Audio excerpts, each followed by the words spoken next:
పెళ్ళైనా పండగైనా వేడుక ఏదైనా పట్టు చీరల ప్రత్యేక వేదిక వారాహి సిల్క్స్. హైదరాబాద్ లో ఏం జరుగుతుంది?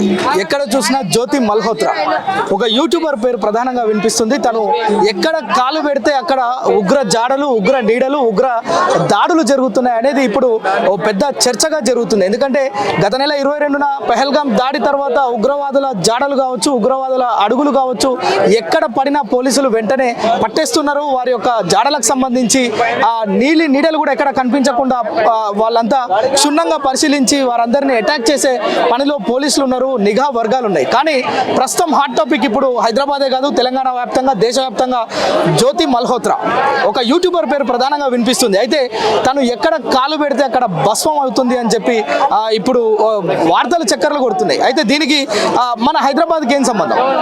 అయితే రీసెంట్గా తను హైదరాబాద్ కూడా వచ్చి ఇక్కడ కొన్ని ప్రదేశాల్లో, అంటే సికింద్రాబాద్లో నుంచి ఒక ట్రైన్లో వచ్చి మళ్ళీ తను వెళ్ళినట్లుగా అక్కడ వీడియోలు తీసినట్లుగా మనకు తన వీడియోస్లో చాలా స్పష్టంగా కనిపిస్తుంది. అయితే ఈ వీడియోనే అనేకమైన అనుమానాలకు తావిస్తుంది. సో మనం హైదరాబాద్కి సంబంధించి ఎందుకు భయపడాలి అంటే, గతంలో మనం చూసాం ఒక్కసారిగా ప్రశాంతంగా ఉన్న హైదరాబాద్ ఉగ్రదాడులు జరుగుతాయి అనేది చాలా స్పష్టంగా అర్థమవుతుంది. ఎందుకంటే దిల్సుఖ్ నగర్ పేలులే దానికి నిదర్శనం. చాలా సరదాగా ఉండే కోటి ప్రదేశాలు కూడా, కోటి లాంటి ప్రదేశాల్లో కూడా మనం చూసాం గోకుల్ చాట్లో బాంబ్ బ్లాస్టింగ్. ఇలాంటివన్నీ మనకు ఉదాహరణలు.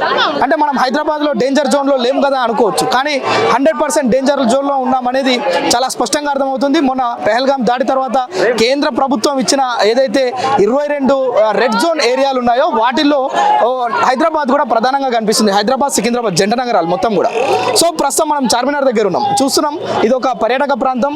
ఒక వందల సంఖ్యలో, వేల సంఖ్యలో ఇక్కడికి రెగ్యులర్గా ప్రజలు వచ్చి వెళ్తుంటారు. అయితే ఇక్కడికి హైదరాబాద్కి జ్యోతి మల్హోత్రా వచ్చి ఇక్కడ కొన్ని వీడియోలు తీసుకుంటున్నట్లుగా తన వీడియోలు తన ఛానల్లోనే ఉన్నాయి. 2023 సెప్టెంబర్లో ఎవరైతే జ్యోతి మల్హోత్రా మనం చెప్తున్నామో తను బెంగళూరు వందే భారత్ రైలు వర్చువల్గా ప్రారంభించిన నేపథ్యంలో జ్యోతి మల్హోత్రా హైదరాబాద్కి వచ్చినట్లుగా తెలుస్తుంది. అయితే తను ఎక్కడికి వచ్చి వెళితే ఇక్కడున్న నిఘా వర్గాల సమాచారం ఉగ్రవాదులకు ఇవ్వటం, అట్ ద సేమ్ టైం ఉగ్రవాదులు ఆమె వెళ్ళిన తర్వాత అదును చూసి అటాకులు చేయడం, ఇలాంటివి సర్వసాధారణంగా జరుగుతున్నాయి అనేది నిన్న మొన్న నిఘా వర్గాల విచారణలో వెల్లడైంది. సో ఇప్పుడు హైదరాబాద్లో కూడా పర్యాటక ప్రాంతాలు చాలా ఉన్నాయి. తను హైదరాబాద్కి వచ్చింది, ఇక్కడున్న పోలీస్ సిచ్యువేషన్స్ ఏంటి, సెక్యూరిటీ రీజన్స్ ఏంటి, అంటే ఇక్కడున్న పరిస్థితులను మొత్తం కూడా ఉగ్రవాదులకు చెప్పిందా, లేదంటే ఇక్కడున్న సీక్రెట్స్ ఏవైతే ఉంటాయో వాటన్నిటిని కూడా ఉగ్రవాదులకు చేరవేసిందా అనే అనుమానాలు ఇప్పుడు చాలా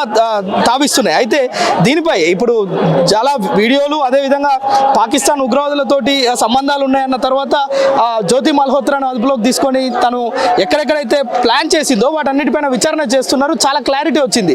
పెహల్గాంకి కూడా వెళ్ళి అక్కడ తను చేసిన వీడియోల తర్వాతే ఈ యొక్క పెహల్గాం పర్యాటకులపైన దాడి జరిగింది అనేది చాలా స్పష్టంగా అర్థమవుతుంది. సో మరి హైదరాబాద్కి కూడా వచ్చి అంటే దేశద్రోహం చేస్తుంది అనేది గత 3-4 రోజులుగా సోషల్ మీడియాలో వైరల్ అవుతుంది. అట్ ద సేమ్ టైం దేశ నిఘా వ్యవస్థ మొత్తం తనకు సంబంధించిన వీడియోల పైన ఆరాధిస్తున్నారు. అయితే పెహల్గాం పర్యాటకుల దాడికి సంబంధించి ఇటు సమాచారాన్ని కూడా తను పాక్లో ఉన్న ఎవరైతే ఉగ్రవాదులు ఉన్నారో వారికి చేరవేసింది అనే ఒక అనుమానం చాలా బలంగా ఉంది. అయితే ఈ వీడియోలను షేర్ చేస్తూ కొంతమంది హల్చల్ చేస్తున్న పరిస్థితి ఉంది. అయితే ఒరిస్సాలోని ఒక ప్రముఖ పుణ్యక్షేత్రమైన పూరి జగన్నాథ్ ఆలయంలో కూడా జ్యోతి మల్హోత్రా రెక్కి నిర్వహించినట్లు పోలీసులు అనుమానిస్తున్నారు. అయితే ఆమె ఒరిస్సాకు వెళ్ళి అనేక పర్యాటక ప్రాంతాలను సందర్శించడమే కాకుండా ఆ టైంలో మరో యూట్యూబర్ని సహాయం తీసుకున్నట్లుగా కూడా తెలుస్తుంది. అయితే ఇలాంటివన్నీ, అంటే ఇది ఒక్కటే కాదు, చాలా కూడా జ్యోతి మల్హోత్రా చేసిన పర్యటనల తర్వాత చాలా అటాకులు జరిగినాయి.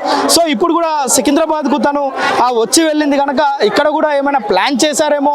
మనం చూసాం నిన్న మొన్న ఏదైతే విజయనగరంకి సంబంధించి ఒక వ్యక్తి, అదేవిధంగా హైదరాబాద్కి చెందిన మరొక ఉగ్రవాద మూలాలు ఉన్న వ్యక్తులను, ఉగ్రవాదులతో దోస్తానం ఉన్న వ్యక్తుల్ని ఇద్దరిని కూడా అరెస్ట్ చేసినట్లుగా చూస్తున్నాం. అంటే హైదరాబాదే కాదు, 2 తెలుగు రాష్ట్రాల్లో కూడా చాలా ప్రదేశాల్లో డమ్మీ బాంబ్ బ్లాస్ట్లు చేసేందుకు కుట్రలు చేశారు చేశారనేది బహిర్గతమైంది. ఇక్కడ నిఘా వర్గాలు కూడా దానిపైన పనిచేస్తున్నాయి.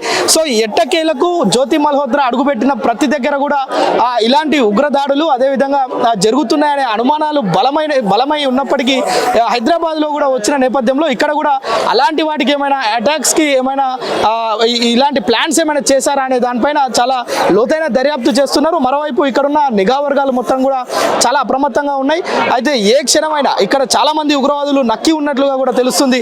అది చార్మినారా, ఓల్డ్ సిటీనా, హైదరాబాద్ మనం చూసాం.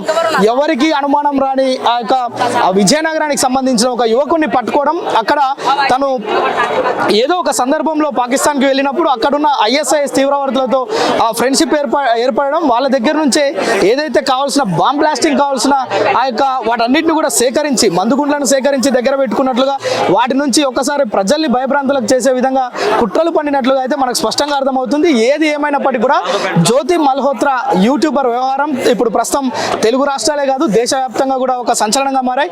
ఎక్కడ కూడా ఇలాంటి అవాంఛనీయ పరిస్థితులు, అవాంఛనీయ సంఘటనలు, అదేవిధంగా బాంబ్ బ్లాస్ట్లు ప్రజల్ని భయభ్రాంతులకు గురి చేసే పరిస్థితులు రాకుండా చర్యలు తీసుకుంటున్నట్లుగా పోలీసులు అయితే చాలా తీవ్రంగా ప్రయత్నిస్తున్నారు. ఎట్ ద సేమ్ టైం నిఘా వర్గాలు కూడా దీనిపైన ప్రత్యేక దృష్టి సారించినట్లుగా మనకు తెలుస్తుంది. కెమెరా పర్సన్ నగేష్తో ప్రేమ్, సుమన్ టీవీ, చార్మినార్ నుంచి. సుమన్ టీవీలో మీ పర్సనల్ అండ్ బిజినెస్ ప్రమోషన్స్ కోసం కింది నెంబర్కి కాంటాక్ట్ చేయండి.